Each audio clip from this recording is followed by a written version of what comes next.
Hello everyone. ఇప్పుడు మనం discuss చేసుకునే టాపిక్ వచ్చి దీర్ఘకాలిక వ్యాధుల నుంచి ఎవరైనా బాధపడుతుంటే, లైక్ బెడ్ రిడెన్ కేసెస్ ఏమైనా ఉంటే, పెద్దవాళ్ళు కానివ్వండి, చిన్నవాళ్ళు కానివ్వండి, ఎవరైనా కానివ్వండి, అటువంటి వాళ్ళకి రెమెడీ నిజంగా చాలా చాలా ఉపయోగపడుతుందండి. ఈ పర్టికులర్ రెమెడీ నేను చాలా ఆలోచించి ఇవాళ నేను షెడ్యూల్ చేశాను ఈ రెమెడీ. ఎందుకంటే ఇటీవల నాకు వినపడిన కేసెస్లో కొన్ని కేసెస్ ఎట్లా ఉంటాయంటే గుండె కదిలిపోయే కేసెస్. బట్ డెఫినెట్లీ ఏమవుతుందంటే, ఫస్ట్ థింగ్ అన్నిటికీ కూడా మన కర్మల్ని మనం సిద్ధంగా చాలా చక్కగా శుద్ధిగా చాలా బ్యూటిఫుల్గా మనం చేయడం అనేది చాలా ఇంపార్టెంట్ అండి. పంచేంద్రియాల్ని యూజ్ చేసి మనం చేసే కర్మలు కళ్ళు, ముక్కు, చెవి, నోరు, స్పర్శ, ఈ ఐదిటిని యూజ్ చేసి మనం చేసే కర్మలన్నీ కూడా చాలా చాలా అకౌంటబుల్ అండి. దానికి మించిన రెమెడీ లేనే లేదు. ఎప్పుడూ కూడా ఏ రెమెడీ మనం చెప్పుకున్నా, ఏ రెమెడీ మనం చేసినా కూడా అది టెంపరీ రెమెడీయే, వెరీ టెంపరీ. నేను చాలా ఓపెన్గా చెప్తున్నాను, very temporary in the sense ఎప్పటి వరకు, మళ్ళీ ఇంకో కర్మ చేసే వరకు, అంతే కదా. మళ్ళీ ఇంకో కర్మ మనం సరిగ్గా చేయనంత వరకు, లేకపోతే మళ్ళీ ఏ రెమెడీ చేయవలసి వస్తుంది, అంతేనా. సో అటువంటి కేసెస్ ఏమన్నా ఉంటే మాత్రం దీర్ఘకాలిక వ్యాధులు, ఏ వ్యాధైనా అయి ఉండొచ్చు, దీర్ఘకాలిక వ్యాధులు ఏదైనా సరే, బెడ్ రిడెన్ కేసెస్, ఇంకా వాళ్ళ పనులు వాళ్ళు చేసుకోలేక పాపం ఎట్టి పరిస్థితుల్లో కనుక వాళ్ళు సతమతం అవుతుంటే, వాళ్ళని చూడ్డానికి మిగతా వాళ్ళకి అంత ఆస్కారం లేక వాళ్ళు కూడా సతమతం అవుతుంటే, వాళ్ళ బాగు మనం చూడాలనుకుంటే, వాళ్ళు చాలా తొందరగా రికవర్ అవ్వాలనుకుంటే ఈ పర్టిక్యులర్ రెమెడీ చేయండి.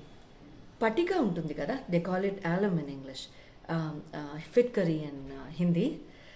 సో ఐ థింక్ పటికే తెలుగులో. ప్లీజ్ కమెంట్స్లో చెప్పండి, ఐల్ బీ వెరీ హ్యాపీ. నేను చూసే వచ్చాను, I googled it up. So definitely I think నేను I'm not sure if I'm pronouncing it right, but alum అని ఇంగ్లీష్లో అంటారు అండ్ ఫిట్కరీ అని అంటారు హిందీలో. అంతవరకు అయితే ఐఎమ్ 150% షూర్.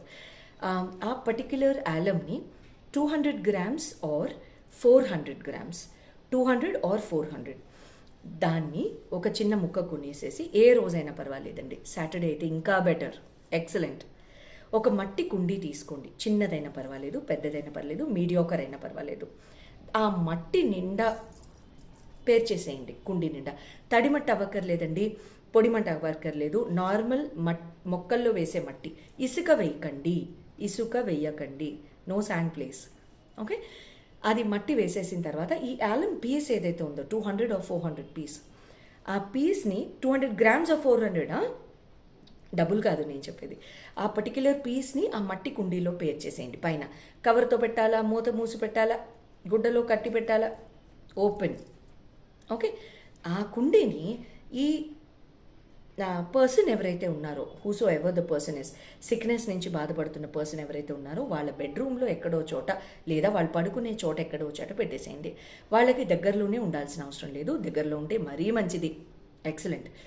ఇప్పుడు అసలు ట్విస్ట్ ఇస్తాను ఈ రెమెడీకి. ఎవ్రీ 7 days ఈ మట్టి కుండీలో ఉన్న మట్టి ఉంచవచ్చు, కానీ ఈ ఫిట్కరీ పీస్ ఏదైతే ఉందో ఆ పీస్ని మీరు బయట ఎవరు తిరగని చోట పడేసేసేయండి, లేదా నార్మల్ చెత్తలో అయినా పడేసేసేయండి. బట్ మళ్ళీ దాన్ని రిప్లేస్ చేయాలి. ఎంతవరకు రిప్లేస్ చేస్తారు, ఈ రిప్లేస్మెంట్ అనేది వాళ్ళు కంప్లీట్గా బాగా అయ్యే వరకు చేయాలి, ఓకే. కోమా పేషెంట్స్కి కూడా వాడొచ్చండి. But this doesn't mean medication అక్కర్లేకుండా కాదని. Please take the doctor's advice also. ఈ రెమెడీ వాడటానికి కాదు, ఫర్ మెడికేషన్ వాడుతూ ఈ పర్టిక్యులర్ రెమెడీ చేస్తే రికవరీ చాలా ఫాస్ట్గా ఉంటుంది, okay. Please try and test out. Saturday రోజు చేసుకోండి, ఈ రెమెడీ మొదలు పెట్టండి, ఇబ్బంది ఏం లేదు. ఎవరికైనా చేయొచ్చు, మగ ఆడ పిల్లలు, పెద్దవాళ్ళు, మరీ వయసు ఎక్కువ ఉన్నవాళ్ళు, మధ్యంతరం వయసు ఉన్నవాళ్ళు, బోన్ ఫ్రాక్చర్స్, ఎటువంటివైనా సరే ఎవరికైనా వాడచ్చు, రైట్. ఈ పర్టిక్యులర్ రెమెడీతో చాలామంది ఫ్యామిలీస్ చాలా తొందరగా రీకూప్ అవుతారని నేను మనసారా ఆశిస్తాను. అండ్ ఇటీవల నేను చెప్పాను కదా, కొన్ని విన్నాను and I felt very bad. So I'm so sure God will take this video to all of them. Okay, all the very best. Good luck.